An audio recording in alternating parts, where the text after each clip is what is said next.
Hi, welcome everyone. So today I am going to number actor Boroni Nixer which I come to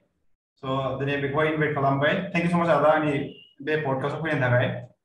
You are the first guy actually dengan you guy first manchi jaya industry of the world, film industry of the world. So nang the first jini Boroni industry. It's kurang lega menjene be Zoom call So bari benda ada first time jadi bazeng tu sana strangers saya bilang stranger जानो ओमफ्राय गिबियावनो आं फंबायखौबो thank you बुंबाय मानोना बिदि जे नों मोनसे माबा लादो बे लामाखौ आं बिराद मोजां मोनदों आरो ना थेंक इउ होप नोंनि बे साननायफोरा जाफुंगोन इयुनहालागै आपग्रेड जालांबाय थागोन So दासान्दि प्रजेक्ट गैथ'आ दा प्रजेक्टआथ' बिदि आं लाथ'वाखै माने जास्ट माने बे आंनि मुभि थैस' थांस' जास्ट रिसेन्टलि जोङो माबायाव सेप्टेम्बरनि 20आव रिलिज होखांबाय माने बेयावनो बिराद बिजि जाना दंमोन बेखौ रिलिज होखांनायनि उनावसो दासो एसे रेस्ट मोनदों माने So मायाव रिलिज जागोन थियेटारफ्राव ना मायाव थियेटार माने जोंनि बर' इन्डास्ट्रियाथ' बिदिनो माने डाइरेक्टलि थियेटारानो होनजायो जिहेतु माने जेनेबा जोंनि आं बाक्सानि खोथाखौ बुंबाय बाक्सायाव मोनसे जायगायाव माबाफोर फुजा मेला दङ हयथ' फुजा मेला गैयाबाबो बेनिनो लकेल मानसिफ्रा कमेडि वास दानानै माने मोनसे हल टाइपनि बानायगोन जेनेबा वालनिनो ट्रिपल होननानै ओमफ्राय प्रजेक्टरजों देखायो माने बिदि आरोना बेनिफ्राय अर्निं जायोना जाया अर्निं बेसेबांसो जायो बायदि आर्निंआ जायो ब्र मोजाङै जायो माने मुभिया जुदि मोजांबा पाब्लिकजों जुदि गनाय जायोबा ना एक्सेप्ट खालामजायोबा माने आर्निं मोजाङै जायो मोजां माने पेनेलफोरखौ प्रग्रामफोरखौ मोनबाय थायो होमबाथाय मोजां जालाङो माने बेटार देन इउटुबावथ' नों इमान एसेबां आर्निं खालामनो हाया बाट बिदि खालाम माने आर्निं खालामनो मोजां जायो आरोना So माने जेनेबा मेनलि इनकामा माबायदि जायो बे जेनेबा थियेटारफ्राव देखायनाया इनकामा बोरै जायो बेखौ एसे मिथिनो गोसो आं दा इनकामा ओरैबायदि जाबाय साप'ज कमिटिनि मानसि आरोना नोंसोरो माने जे जायगायाव फुजा दं बे जायगायाव मोनसे सिनेमा श'नि मोनसे माबा लादो आरोना बेनिफ्राय नोंसोरो दा श' खालामसिगोन मुभिखौ नोंसोरनि माने प्रजेक्टर बा पेन्डेल नोंसोर बानायबाय हल टाइपनि बानायबाय माने टेम्परारि आरोना बानायनानै आंनियाव कन्टेक्ट खालामबाय आदा नोंनि मुभिखौ जोंनि एरियायाव श' खालामनो नागिरदोंमोन मोनसे श' नों बेसेबां लागोन आंखौ बिदि टाइपनि जायो आरोना आं बुंबाय पारस' 20,000 बा 18,000 बिदि जायो अनेक जायगायाव जायो आरोना बिदि आदाया गफुर फैफेरबाय मायाव गफुर थांफेराखै ब्र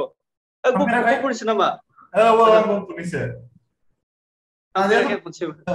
बै प्रबिन डाइरेक्टरजों थायोना बांसिन बेजोंसो एसे बांसिन ना नोङो क्ल'जसिन जायो खोमा फादार जायो आंनि फादार सोरनि फादार Again, माने फेसखौ नायबा नोंसिनि फेस नायबा एसे सिमिलार नुयो बाट मिथियामोन नामा गुड मिथियामोन हा मिथियामोन फादार जायो होननानै आं मिथिया जेबो मिथिया आं माने नोंनि बागै एसे रिसार्च खालामबाय थादोंमोन खिन्थु इसिम जोंनि बर'फोरना माने विकिपिडियाआवथ' होलाबायाना ओंखाय माने रिसार्च खालामबाबो मोना माने जेब्लानाखि नोङो पार्सनेलि मिथियागौ माने मिथिखाया माने आंबो दिनैसिम माने आंनि ब्लगफोर बा माबाफोराव बिदि बुङाखै आरोना जेनेबा बुंना लायाखै जायो But by the way, humble is like face friends na iki marisi. Ek na. Good, actually good. Ningni movie frabe berat ang sigang sinai demen ang jebla yang class 11 12 dong mana bahai like angni girlfriend laiman. Ani first movie na be angni bikhan neko. Ang bawa Oh yes. Oh. Bener. By the way, dasim bisim movie bisbang movie banyak ada total. Total maybe 12-13 jagan. Be abori abro mozunglai bini level of mozuna mau kira. Ang bini production of tangperakai kunci Tampirakai mana bebel lengorakai, impre angbe jeneba angku lengorba angku nengni production mau kon bidi pun nalaya. मोनसे बे आंनि rule आरोना जे आं बिदि प्रडाक्सनाव मावहैगोन आं मोनसे chance बिदि नङा आरोना सोरबा जुदि प्रडाक्सन जुदि प्रडिउसारफोरा जुदि गावसोरनि प्रडाक्सनाव मावजानो लुगैनानै जुदि लेंहरोबा मोजाङै रायलायनाय जायोबा थांनाय जागोन बाट बिदि जे लेंहरथारनांगौ बे खोथा नङा आरोना प्रडाक्सनाथ' प्रडाक्सनानो जिमान गेदेरानो जा फिसायानो जा बे प्रडाक्सनानो मोनसे स' जोंनावहाय लेबेल सिस्टेम सोलिया ना आदा लेबेल सिस्टेम लेबेल जेनेबा बलिउडफोरना लेबेल थायोना टी सिरिज जाहैबाय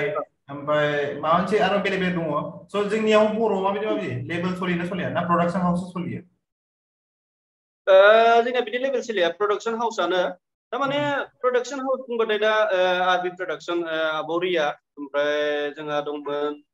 धीराज प्रडाक्सन होननाय मोनसे दंमोन बेफोर माने मोजां मोजां बाजेट लानानै बानायोना बेखायनो आपग्रेड आरो मोजां नाङो बिसोरो प्रडाक्सनफोरखौ लेभेल हिसाबै माने बाजेट लानानै बानायोना बिसोरो बाजेटआ मोजां इन फिउचार आबरियाजों मावनो मोनबा इन फिउचार माने फिउचारफोराव मालाबाफोर नोंखौ आबरिया इनभाइट खालामबायानो दे कि आंनियावहाय जेनेबा कन्ट्रेक्ट नोंजों कन्ट्रेक्ट मोनसे लाबाय आरोना कि आंनियावहाय मुभि बानायनांगौ लाइक मुभिनि थाखाय नोंखौहाय एपइन्ट खालामबाय बा एप्रच खालामबाय होमबा नों एग्रि जागोन अबभियासलि जागोन बिदि प्रडाक्सन गेजेराव मावनो मोनबाथ' जोंहाबो मोजां नङा होनबा मोजां मोजां बाजेट लानानै बानायो आब'आ बेखायनो मोजां नाङो आरो मोनसे खोनायोमोन आं गोदोनिफ्रायनो लाइक क्लास बिदिनो 6-7 निफ्राय खोनायोमोन आरो बे खोथाखौ कि जोंनि बर' इन्डास्ट्रियाव जि मुभिनि इन्डास्ट्रि दङ बेयावहाय माने एक्टर एक्ट्रेस जानोबा फैसा गारनांगौ नंगौना नङा बे खोथायालाय बिदिथ' नङा बे खोथाया जाहैबाय सोरबा जुदि पार्सनेलि सोरबा जुदि हिर' जानो लुबैदोंबा बा सोरबा बिदिनो माने गावनो प्रडाक्सन खुलिनानै गावनो हिर' जायो मायो बिदि आरोना एक्सेप्ट माने आं सोरबायदिखौ हिर' हिर'इन होननानै माने गनायना लायो आंनि नोजोराव माने जेनेबा सासे हिर' जानोबा बेलेग प्रडाक्सनजोंबो लेंहर जानांगोन होमबासो आं बेखौ हिर' बा हिर'इन होननानैसो एक्सेप्ट खालामगोन माने आंनि नोजोराव आरो दै आं बिराद थाल लादों बे खोथाखौ आदा नोंनियावबो आरोना कि दायो नोंखौ जेनेबा गामि गामियाव मिथियो दै गामि गामिफ्राव मिथियो सेंग्रा सिख्लानि गेजेराव इसिम फेम गैया जानो हागौ बाट गामिफोरावहाय गिदिर गिदिर मानसिफ्रा जेरै सिनियर सिटिजेनफ्रा बिसोर मिथियो माने कि लाइक बे अलंबार एक्टर होननानै बे माबा एक्टर होननानै बिदि मिथियो बाट दायो माने इयुथनि गेजेराव मेनलि जाय दङ दायो जाय रिया ब्रह्म आब'रिया ब्रह्मनि प्रडाक्सन हाउसआव मावो बिसोरखौ बांसिन मिथियो इयुथफ्रा खिन्थु माने नोंसोरखौ माने नोंसिनि स्ट'रि कनसेप्टफोरखौ नायोबा जाय सिनियर सिटिजेन दङ बिसोरसो मिथियो माने नोंसोरखौ जायहा माने इन्टारनेटआव एसे माबा गैया औ बेखौ आं एसे नायदों आरो रिसार्चबो खालामना नायदों आरो कुइसनबो सोंदों बे खोथाखौ मानसिफोरनावहाय गिदिर गिदिर एसे गामिनिफ्राव सोंनानै नायदोंमोन आरो मोनसे जों माने बांसिनानो मिउजिक भिडिअफोराव इमप्रुभ थायाना फिल्मफोराव मुभिफोरावसो थायोना बेखायनो आरोना दा मिउजिक भिडिअफोरखौ एनि टाइम इउटुबफोराव नुबाय थायो दा मुभिखौथ' जानला मेरला नुलाबाया खोथाया बिदि जादों आरो आदाया साबेसे डाइरेक्टर एबा प्रडिउसारफोरजों मावफेरखो दासिमबो आङो मिउजिक भिडिअ ना मुभि मिक्सआप खालामदों मुभिबो music भिडिअबो 10, 12, 15 like who were they like सोर बायदि एसे फेमास को खोन्थादो आङो सपन कुमार ब्रह्म सारजों मावखांबाय सपन कुमार ब्रह्म सार ओमफ्राय दिपक रामसियारि सार बेजों मावखांबाय जोंहा गणेश बर' सार दं बेजोंबो मावखांबाय बेनिफ्राय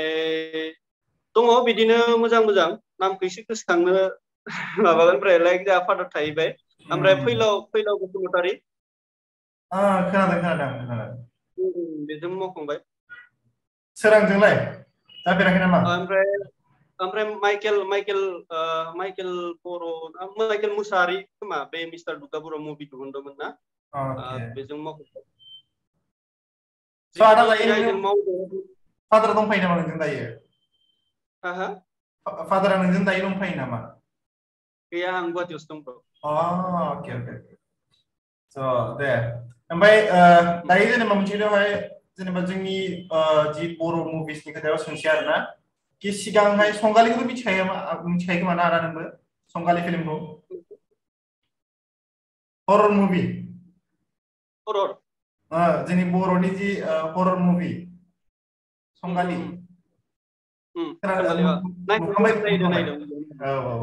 ओमफ्राय बे देगार सिं गोनांलाय गुन्दा सासे दंमोन ना मोनसेयाव मा मुभि मोनलाय बे मुभिया बावबाय आं बे मुभि नामखौ सिगांना मोगथां दं मोनसे बेबो मुभि यस बेबो स' आदा नोंसोरो जेनेबा मोनसे नोंसा फादारखौ मालाबा एप्रोच खालामनानै नायनो हागोन नामा जेनेबा लाइक गस्ट मुभि बानायनो एबा मोदायनि काहानि बानायनो माने बिदि जायो बानायनोबो लुगैयो ओमफ्राय सानो आरोना दा बर' जोंनि जाय मुभिफोरखौ नायो बांसिन जोंनि बे आबै आबौमोन माने एजेड मानसिफोरासो नायो नालाय बांसिन मुभिफोरखौ सानो आरोना बे बर' मुभिफोरखौ लाबोबाथाय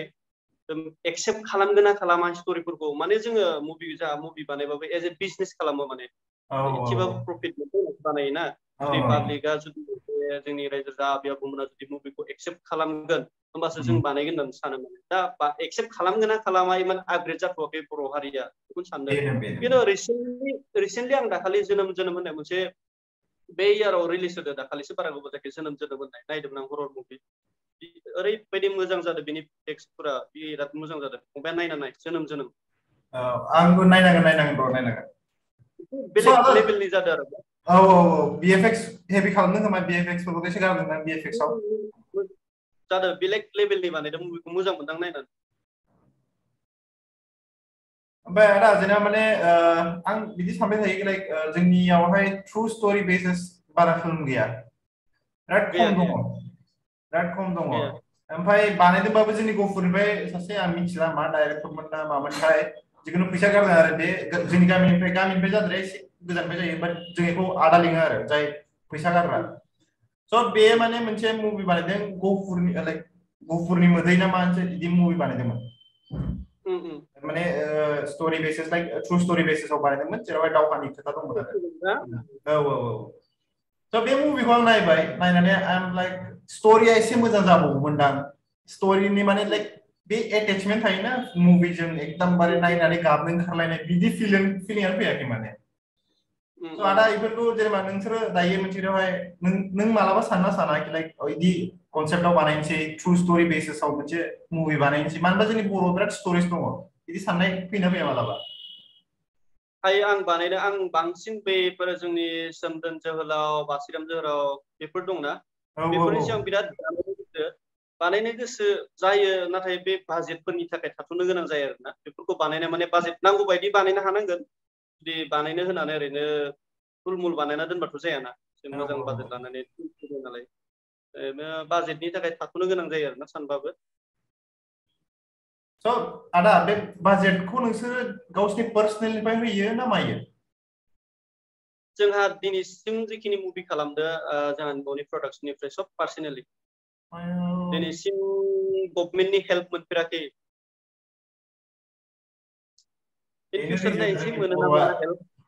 बेनो रिजोना जोंनि बर' मुभिफोरा बारा प्रपार जाया होननानै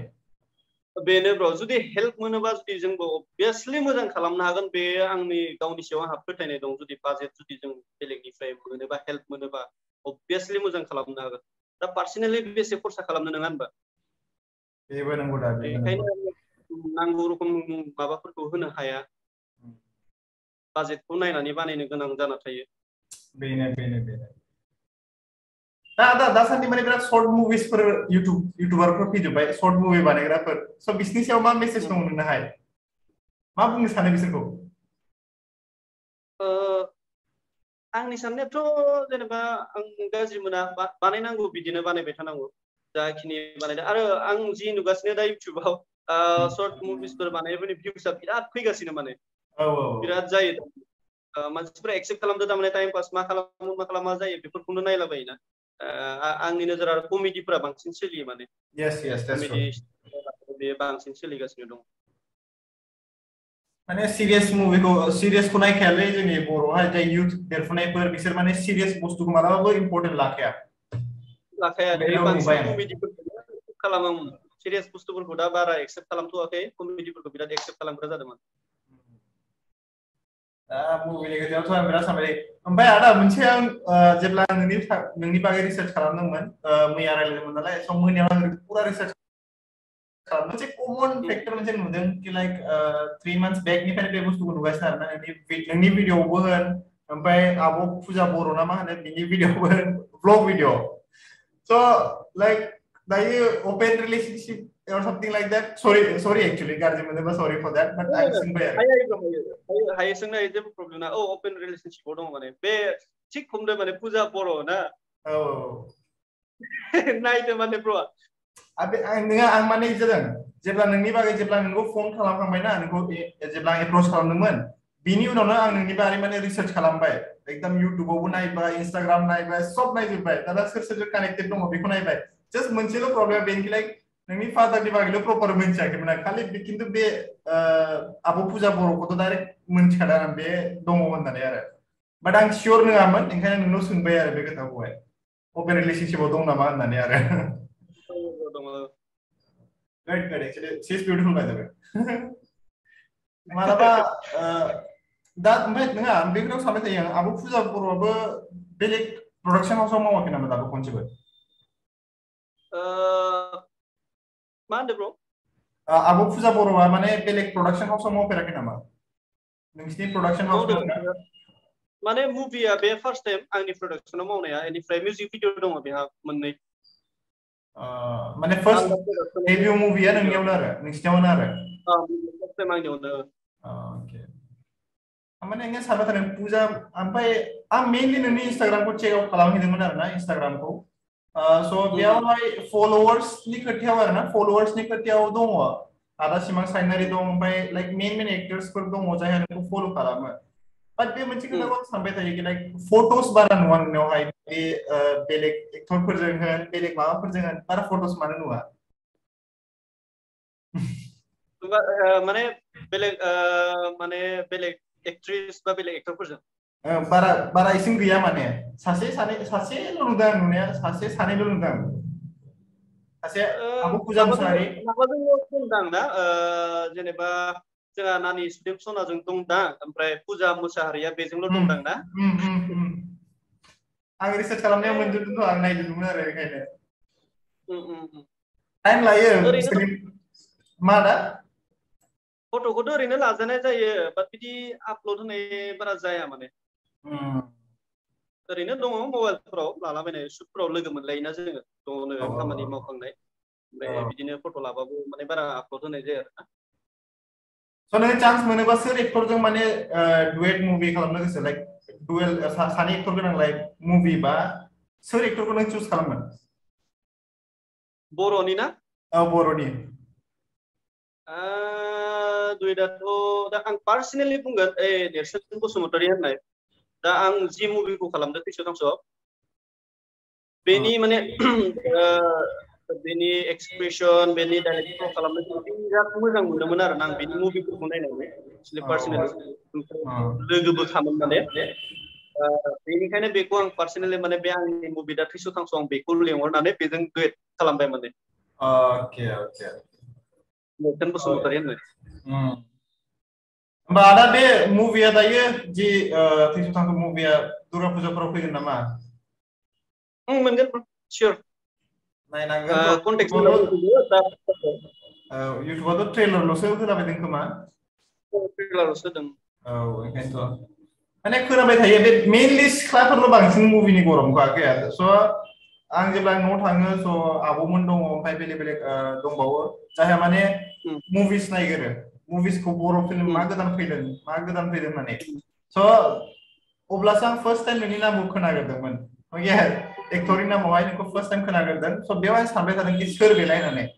स' जेब्ला आं पडकास्टनि आं प्लेनिं खालामबाय थादों आं बिराद मानसिफोरखौ एप्रच खालामबाय एक्टरफोरनियावहाय बाट सम गैया होननायखाय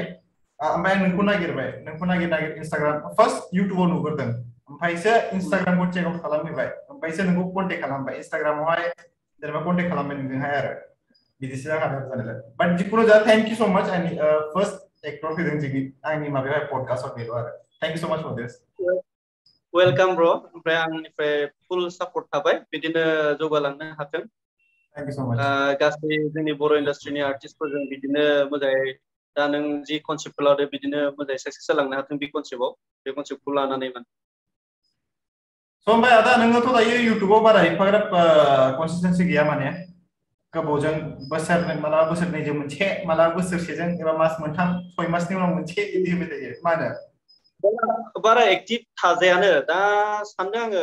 एक्टिभ थानोसै नामा गावनि लाइफ स्टाइलखौ बिदिनो देखायबाय थानोसै नामा मबा थांनाय मबा बेरायनाय आं मा खालामो दैलि बेसिसफोरखौ दा सानदों र' मा जायो माने दायो माने एक्टर एक्ट्रेसफोरानो होन जियानो होन सब बयबो इउटुबाव फैजोब्बाय बेनोथ' ओमफ्राय माने बिसोर माने मा होनो आदा ओरैबायदि जायो माने दा जोंनि बर' इन्डास्ट्रियाथ' बेफोरबायदि बर' इन्डास्ट्रियाव जे प्रपार इनकाम खालामगोन आं बर' इन्डास्ट्रियाव एक्टर जागोन बा एक्ट्रेस जागोन आं बेजोंनो लाइफ टाइम जालांगोन बिदि नङा माने हाया थारमाने हानाय जाथ'वाखै माने इक'नमिकेलि माने आपग्रेड जायाखै माने बेखायनो माने बेयावबो जुदि एक्सट्रा इनकाम फैयोबा इउटुबाव बिदि मोनसे साननाय थायो आरोना बे आंनि साननायसो दे ब्र' बेलेगा बा मानि थाखाय बा माबायाव फैदो माने इउटुबाव फैदो ब्लग बानायदो बिसोर गावसोरनि पार्सनेल आं बेखौ मिथिया बाट आंनि साननायाव आरोना जेनेबा बिदिथ' जेनेबा इमान बे मुभि खालामगोन बा मिउजिक भिडिअ खालामगोन बेजों आं लाइफ टाइम जालांगोन बेलेग खामानि मावा बिदिजों सोलिनो हाया आरो आंनि नोजोराव दा जोंनि बर' इन्डास्ट्रियाव खामानि मावना एक्सट्रा जुदि इनकाम थायाबा बिराद प्रब्लेम जाहैगोन माने सोलिनो बेनो नंमारगौ एक्सट्रा इनकाम गैयाबाथाय सोलिनो बिराद खस्थ' जाखायो जानायालाय स' आदा मोनसे खोथाबाव कि बर'नि बेसेबां पेमेन्ट मोनमारोलै एक्टर एक्ट्रेसफ्रा मा होनदों बर'नि एक्टर एक्ट्रेसफ्रा बेसेबां पेमेन्ट मोनमारो पेमेन्ट माने कन्ट्रेक्ट सिस्टेम जायो नालाय बेसिमसो दिननि कन्ट्रेक्ट दङ स' बेसिमसोनि खनसेनियाव खनसे ना डेली बेसिसाव पेमेन्ट मोनो ना खनसेनो पेमेन्ट मोनो बेयो गावबा गाव पार्सनेल ब्र सोरबा माने पार डे हिसाबै लायो सोरबा मोनसे मिउजिक भिडिअ खैदिन नांगोन बे जिखिनि आंनो एराउन्ड माने 20,000 बा 30,000 होबानो जाबाय आं नोंनि मिउजिक भिडिअ मोनसेयाव खामानि मावनोसै बिदि आरोना सोरबा पार डे 10,000 होबानो जाबाय बिसोरो खैदिन लायो बे नोंसोरनि खोथा बिदि टाइपनि जाहैयो माने स' जोंनि बर'आव हाइएस्ट पेड एक्टर सोर जागोनलै हाइएस्ट पेड माने हाइएस्ट आंनि साननायाव दा जोंहा बे लिंसार ब्र'आनो जागोन नामा हाइएस्ट पेड हाइएस्ट पेड बेसेबांसो चार्ज खालामगोन बायदि नोंनिबा बेसेबांसो लागोन बायदि जेनेबा ओरैनोथ' जोंनि बर' इन्डास्ट्रियाव माने जाय एसे फेमास हिर' बिसोरो मोनसे मिउजिक भिडिअ 20,000 25 बिदियाव थाङो आरो ना दा लिंसारखौआ बिदि आं पार्सनेलि माने बिजों रायलायनाय जाया नालाय आरो गावनि पार्सनेल इनकामखौथ' सोंनो हाया जाहैबाय बिसोरनियाव बेखौ बुंनो हानाय नङा आं बेसेसो लायोथाय थ' हाइस्ट पेड एक्टर होनबा बेनो जागोन बायदि मोनगासिनो आं दा आरो मोजांबो जायो माने पार्सनेलि नायनानै आं मोजांबो मोनो एक्टिंफोराबो मोजां जायो जि मिउजिक भिडिअ फैयो मोजां जायो माने मुभिफोराबो मोजां जायो जिखुनु जा बेनि एक्टिंफोरनि खोथायाव बुंबाथ' आंबो बिराद मोजां मोनो मोननायालाय बयहाबो चॉइस थायो कि सोर सासे एक्टरखौ मोजां मोनो बयहाबो चॉइस थायो बेनो जे बे सासे एक्टरखौ जेनेबा आंखौ जुदि सोरबा मोजां मोनदोंबा अबभियासलि आंखौ गाज्रि मोनग्राबो थागोन आरो जुदि सोरबा मोजां मोनोबा बेखौ मोजां मोनालासिनो आंखौ मोजां मोनग्राबो थानो हागौ जेनेबा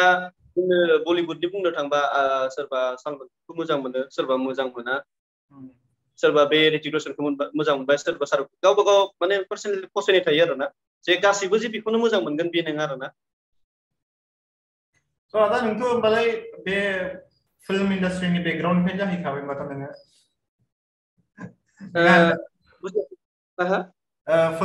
जिखुनु बर' फिल्म इन्डास्ट्रिनि बेकग्राउन्डनिफ्राय जाहैबाय एक्टिं बेकग्राउन्डनिफ्रायनो जाहैबाय नोङो नोंसिना फादारखौ लायोबा आरो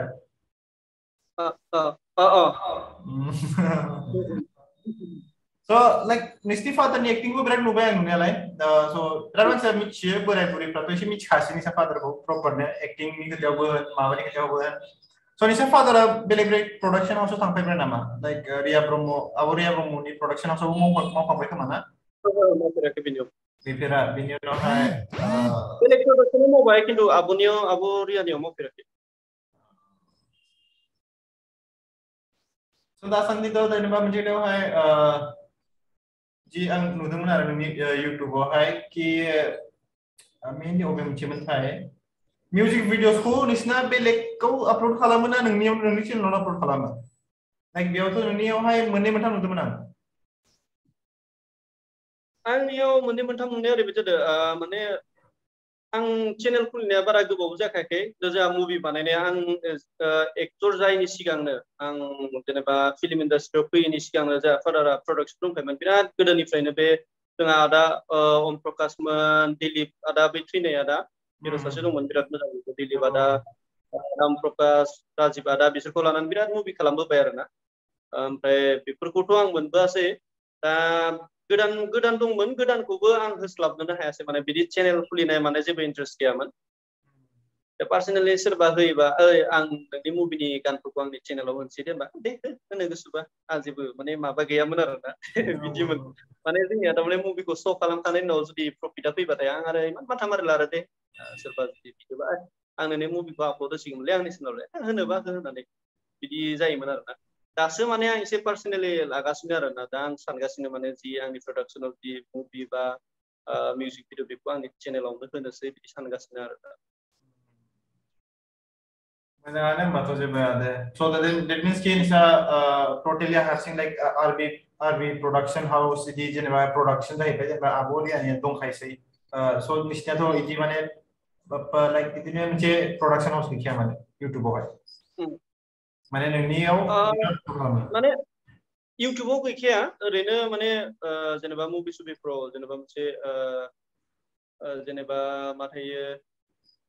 टि सिरिज माबा माबि थायोना हिन्दीफ्राव चेनेलल' गैयामोन खिन्थु प्रडाक्शन हाउस दंमोन जेनेबा जोंहानि गान्दा कुंगुर प्रडाक्शन हाउसमोन ओमफ्राय दा बेखौ रिसेन्टलि आं बे बोसोराव माने मोजाङै नांथामसो होननानै अलंबार प्रडाक्शन बानायबाय माने गान्दा कुंगुर आं जेब्ला उन्दैमोन बे टाइमावनो दोननायमोन गान्दा कुंगुर प्रडाक्शन होननानै ओमफ्राय दा बेखौ सोलायनानै अलंबार प्रडाक्शन दोनबाय आरोना बे बोसोरनिफ्राय जाबाय अलंबार प्रडाक्शना so production house जेनेबा नोंनि बेसेबां बाजेट दङ बेवहाय लाइक एक्सपेन्सेस बेसेबां थांखो प्रडाक्शन हाउस खालामनायावहाय बिदिथ' बिदि पार्सनेलि बारा खरसा जाया जेनेबा रेजिस्टार खालामनायफ्रावसो एसे खरसा जायो आरोना बर'नाबो रेजिस्टार खालामनांगौ नामा ओरैनोथ' माबा ओरैनोथ' जेनेबा प्रडाक्शन हाउसखौ खुलिनो हायो जेनेबा आं मोनसे मुभि बानायबाय मोनसे नाम दोनबाय प्रडाक्शननि बेनो मोनसे प्रडाक्शन हाउस जाहैबाय नङा होनबा जोंना रेजिस्टार खालामनो हायो जुदि रेजिस्टार खालामबा माने एसे गभर्नमेन्टनि दा हेल्प मोनो होनना खोनादों खिन्थु जोंहा मोनफेराखै खनसे ट्राइ खालामदोंमोन ट्राइ खालामनायाव बेसे फैखोथाय खनसे बिदिनो रेजिस्टार खालामनायनि उनाव मात्र 50,000 ना माल' मोनदोंमोन खोमा दाबो गोसोआव दं फाग्रा बुंदों 50,000 जों मा जानो बेनिफ्राय दा आङो आंनि प्रडाक्शनखौ रेजिस्टार खालामनानै एसे नायनोसै मा खालामनो हायो जुदि गभर्नमेन्टआ जुदि हेल्प खालामोबा आं इन फिउचार बिराद मोजां मोजां मुभि लागोन बेखौ आं सियर बुंनो हायो आरोना बिराद मोजां बाजेटनि जुदि बाजेटनि हेल्प मोनोबा बिराद मोजां मोजां मुभि लागोन जाय बुस्थुखौ नायथावथाव थारमाने नेक्स्ट लेभेलनि मुभिफोर लाबोनो नाजागोन बे बाजेटआनो प्रब्लेम आरोना मा होना बाजेटआनो मेन प्रब्लेमा बेनो बे गैयाबानो जाखाया जेबो केपिटेल नांथारगौ थ' इन फिउचार आंथ' लुबैयो कि लाइक नोंसिनि प्रडाक्शन हाउसेसनिफ्राय माने जेनेबाहाय कि बे रियेल स्ट'रिनि सायाव फैगोन बायदि आसा दं आरो आंहाथ' इन फिउचार थ्रु बे स्ट'रिसफोराव फैगोन सियर लाबोगोन आं बेखौ स' आदा बारा गोबाव नङा 2-3 इयार्सनि उनावनो लाबोगोन बे बुस्थुखौ आङो एकदम बानायथार मोनसेबाबो एकदम मोनसे प्लेनिं खालामथारदो स्क्रिप्टिं बानायदो बरिया बानायदो मोनसे लाबोगोन सियर बे गेरेन्टि मानो लाइक दानि जुगनि जाय सेंग्रा सिख्ला गथ' जि देरफुनाय गथ'फोर जाहैबाय मेनलि बिसोर एसे माने दायो एजुकेटेड जाहैजोब्बाय गोदोनि बायदि नंला एसे माने कमप्लेन खालामग्रा जाबाय अके जेनेबा दासान्दिथ' माने मिथिखासै फरायनाय माबायदि फरायजोबसै गथ'फ्रा दायो देरफुनायफ्रा बांसिनानो इंलिसाव थांनाय इदि जाहैजोब्बाय आरो कलेज लाइफआव सहैनाय लोगो लोगो जेनेबा बिराद मानसिफ्रा दायो फरायनायाव बांसिन इन्ट्रेस्ट होसै बिसोर बुजियो माने बे स्ट'रि लाइननि बागै बिसोरबो लुबैयो खोमा बेफोरखौ खिन्थु बुंनोसो कुइसन खालामनोसो रावबो गैया जाहैयो औ स' बेखौनो सानगासिनो लाबोनो आफ्टार 2-3 इयार्स लाबोनाया सियर माने जुदि बेलेगनिफ्राय बाजेटनि हेल्प मोनाबाबो गावनो माबा मोनसे खालामनानैबो बाजेटखौ मेनेज खालामनानै बानायथारगोन Jangan dong gitu kan. Oke Ada. So ini podcast bising fokus ada. Jikunu ja, thank you so much. Ngejeral nabrak mo jang bang, manumba like you're really humble to me and you're really humble guy by the way. Not humble man sinenga. Then nungbuji like ground-hearted person by the way. Thank you so much. Ani jikunu ja podcast opini first actor by the way. Ang jemlan ko approach kalap deng oblalan deng hundeng. Thank you so much for that. Ada taima message dong bawa. Message to आङो जेनेबा बेलेग message बुङा बेलेग message होला बे फंबाय नोंखौनो बुंगोन आरोना जों जा कनसेप्ट लादो बिराद मोजां मोनदों आं बेखौनो बुङो लाइफआव साक्सेस जालांनो हाथों बिदिनो नाजाबाय था आरो नोंनि कनसेप्टआ बिराद मोजां साक्सेस जालांगोन सियर सानसे गोसोखांगोन ए अलंबार आदाखौ आं फार्स्ट टाइम ब्रडकास्ट खालामनायाव लोगो मोनदोंमोन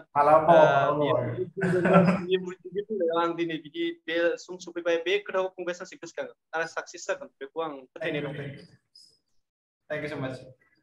Okay, Ada. So listen to say. Love you so much, Ada. Welcome, bro. Bye bye. Peace out. Peace out.